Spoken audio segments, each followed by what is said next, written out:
Hello, seniors. I'm starting out really sleepy. And this is a hugely long chapter, so I don't know if I'll get but a couple pages in, but I'll do what I can. And this chapter is 43, called Surprises. Joe was alone in the twilight, lying on the old sofa, looking at the fire and thinking. It was her favorite way of spending the hour of dusk. No one disturbed her, and she used to lie there on Beth's little red pillow, planning stories, dreaming dreams, or thinking tender thoughts of the sister who never seemed far away. Her face looked tired, grave, and rather sad. For tomorrow was her birthday, and she was thinking how fast the years went by, how old she was getting, and how little she seemed to have accomplished. Almost 25 and nothing to show for it. Joe was mistaken in that. There was a good deal to show. And by she saw and was grateful for it.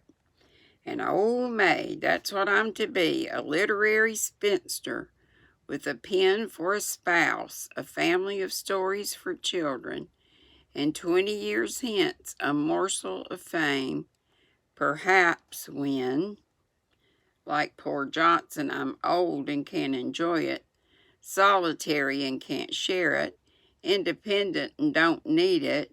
Well, I needn't be a sour saint now, nor a selfish sinner. And I dare say old maids are very comfortable when they get used to it, but... And here Joe sighed as if the prospect was not inviting.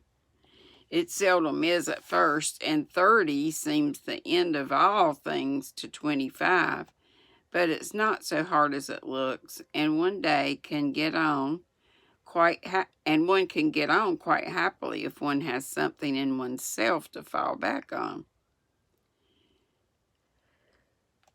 Ooh, excuse me. All 25 girls began to talk about being maids, but secretly resolved that they never will at 30.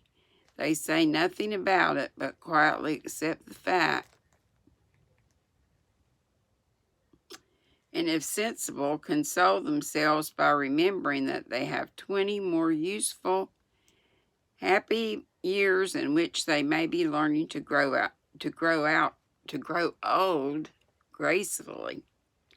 Don't laugh at the spinsters, dear girls, for often very tender, tragical romances are hidden away in the hearts that beat so quietly under the sober gowns, and many silent sacrifices of youth, health, ambition, love itself, made the faded faces beautiful in God's sight. Even the sad, sour sisters should be kindly dealt with because they have missed the sweetest part of life. If for no other reason, and looking at them with compassion, not contempt, girls in their bloom should remember that they too may miss the blossom time. That rosy cheeks don't last forever. That silver threads will come in the bonny brown hair. Whew! Lots of those. Call them what? Silver threads. And by kindness and respect will be as sweet as love and admiration now. Gentlemen, which means boys, be courteous to the old maids, no matter how poor and plain and prim, for the only chivalry worth having is that which is readiest to pay deference to the old, protect the feeble, and serve womankind, regardless of rank, age, or color. Just recollect the good aunts who have not only lectured and fussed, but nursed and petted, too often without thanks. The scrapes they had helped you out of, the tips they have given you from their small store, the stitches the patient old fingers have set for you, the steps the willing old feet have taken, and gratefully pay the dear old ladies, the Bible, dear old ladies, the little attentions that women love to receive as long as they live. The bright-eyed girls are quick to see such traits and will like you all the better for them. And if death, almost the only power that can part mother and son, should rob you of yours, you will be made sure to find a tender welcome and maternal cherishing from some Aunt Priscilla who has kept the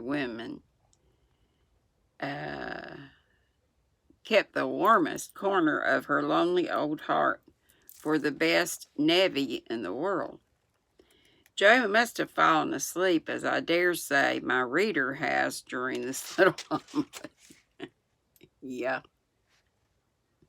But not because of this, I'm just sleepy. For suddenly Laurie's ghost seemed to be standing before her, a substantial, life-like ghost, leaning over her with the very look he used to wear when he felt a good deal and didn't like to show it. But like Jenny in the ballad, she could not think it he, and lay staring up at him in startled silence till he stooped and kissed her. Then she knew him and flew up, crying, "Oh, my Teddy, oh, my Teddy." So was Teddy. "Dear Joe, you're glad to see me then?" "Glad, my blessed boy. Words can't express my gladness. Where's Amy?" "Your mother has got her down at Meg's. We stopped there, by the way, and there was no getting my wife out of their clutches." "Your what?" cried Joe, for Laurie uttered those two words with an unconscious pride and satisfaction which betrayed him. "Oh, the dickens, now I've done it," and he looked so guilty that Joe was down upon him like a flash. "You've gone and got married?" "Yes, please, but I never will again." And he went down upon his knee with a penitent clasping of hands and a face full of mischief, mirth, and triumph. "Actually married?" "Very much so, thank you." "Mercy on us, what dreadful thing will you do next?" And Joe fell into her seat with a gasp.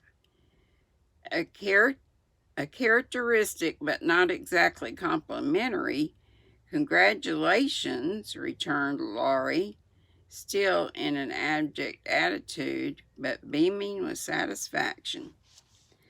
"What can you expect when you take one's breath away, creeping in like a burglar, and letting cats out of the bags like that? Get up, you ridiculous boy, and tell me all about it." "Not a word unless you let me come in my old place and promise not to barricade." Joe laughed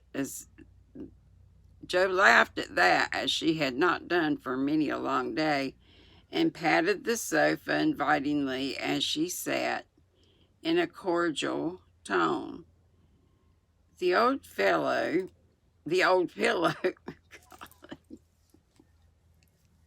I think I'm going to have to stop, y'all. Words are running together. I'm calling pillows fellas and all this other stuff. Whew. I'll come back later on tonight if I take a little nap first. I love y'all. Look at my little eyes. Okay. Be sweet. Don't be ugly. Sorry it was so little. Golly. Not even 10 minutes. I stuttered over every word nearly. Oh, goodness.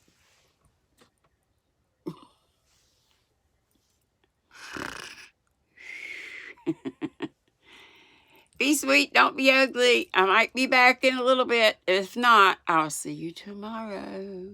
Bye-bye. Love ya.